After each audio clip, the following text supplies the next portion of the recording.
Hello and welcome to our latest Vodcast. I'm Gill Holden, Early Childhood Programme Lead at the National Children's Bureau. If you've watched our previous Vodcasts here on the Foundation Years website, you'll know this is one of a series of Vodcasts designed to support early years staff in implementing good practice in delivering the reformed early years foundation stage. Today, our Vodcast is going to focus on the home learning environment, but we've decided to record this Vodcast in a little different way to our usual format. Rather than me having a professional dialogue with an early years expert, we wanted to harness that expertise and celebrate some and share some of the amazing work that early years educators are doing to support children. So through today's podcast, we'll present a variety of early years colleagues sharing their experience and their top tips around how to support the home learning environment. We know there is a wealth of research and evidence that demonstrates the benefits of the home learning environment on children's outcomes. For example, the EPI study, but we've known this and known the importance of parents in supporting children's development for years and years. I just need to think back to a quote from Urie Bronfenbrenner from way back in 1974. And he said, "Family is the most effective and economic system for fostering and sustaining child development of the child." So within early years provision, it's also really important that we get that balance right between home and setting to make sure that children have that continuity. Okay, so enough for me for now. Let's hand over to a team of wonderful teachers who've got some top tips for us on how we can support the home learning environment. Keep it simple. It doesn't have to be complicated when you're working with families. It's about really simple messages, simple activities, things that they can do in the home really easily, that actually you'd be amazed what an impact they actually have when you do those simple activities with the children. Start with the relationship with the families and really work hard at that. Often you don't really need to because they're there anyway, because you work with those families, you see them every day, but really nurture the relationship and then nothing's very difficult at all once you've got that. Always have lots of resources in a bag ready, and when you go to the homes of the children, to go with the interests of the child and be prepared to change your plans and be flexible. Keep it simple. I think we can sometimes overthink things as teachers, and when we're working with families and parents, it just really is the simple ideas are the best. So using a story to start with, and then just thinking about what would be really easy for families to do that doesn't need much equipment, things that you can use around the home. So keep it simple. Those are the things that have worked best for me during the project. It's really important to acknowledge what parents already do at home and recognise the value in what they do every day with their children. And once you acknowledge that, I think it empowers parents to want to continue and show what they already do and build on that. You might find that things don't always go as planned, or things happen in a different way, but to not panic about that, to just know that you can do things in a different way and it will still work. Familiarise yourself with your local library. They are an amazing resource for families, which a lot of families haven't yet made use of with their young children due to the pandemic. If you are familiar with your local library, you can encourage your families to go along with genuine enthusiasm, or even take some families along to introduce them to how they can benefit from regular visits. My top tip is to think about the ORIM framework when you're working with parents and carers in the home. The ORIM framework might be new to some people, might be well known by others, or this simply could be a refresher for some. The ORIM framework was developed at the University of Sheffield by Professor Peter Hannon when working with Professor Cathy Nutt-Brown on the Raising Early Achievement in Literacy project, the REAL project. And the ORIM framework is designed to help a practitioner think about all the things that parents bring with them and carers bring with them when they are supporting their child's development. And once we've recognised all the strengths that parents bring, it allows the practitioner to think about any areas that the parent could develop further in terms and in line with the ORIM framework. So what does ORIM stand for? ORIM, the O stands for opportunities. So that's thinking about all the opportunities that are provided in the home environment by the parent and carer. And of course, those opportunities could be providing the time or the space or the materials, the resources for learning. So as an example, a parent could be bringing the opportunity of paper, pens, chalk, paint, etc. to the child and providing an opportunity for early mark making.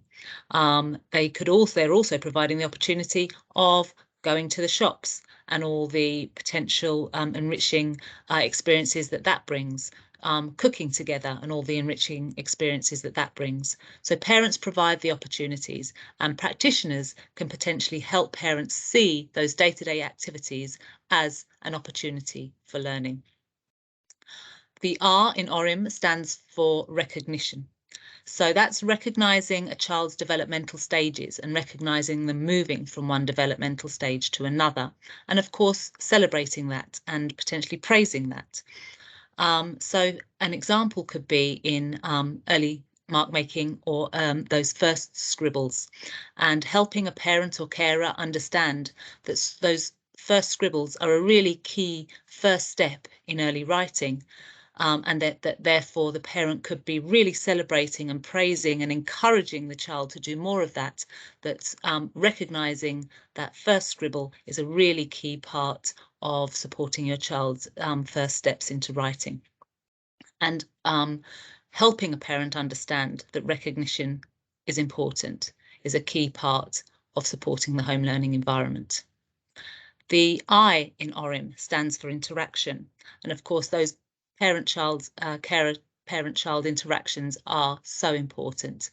How we interact and praise and support the child's development and encourage the child's development, and providing time for those interactions as well. So allowing a parent to think about whether they are interacting in the way that they want to, that would support their child's early learning. And then the last, the M in ORIM, is for modelling. And of course, parents and carers model to their child all the time, and thinking about the language they use, how they interact, modelling, for example, reading a recipe, modelling, writing a shopping list. That's all modelling the early literacy skills. And so again, thinking about how you can support a parent to model those early learning opportunities. Use everyday objects to support learning and play. Toys do not have to be expensive. Reuse boxes, bottles and containers to create exciting musical instruments. You can use small bottles, big bottles, or even little tiny pots. Or why not use drumsticks and sticks to make beaters, to make a drum? Or you could even use a funnel as a trumpet. Tip for the home learning environment is involve the children in daily household jobs and routines. There's no need to buy anything for learning to happen, and all the activities are purposeful and will help you out too. Let's start from getting up in the morning. Get children to wash their faces and clean their teeth and try and dress themselves.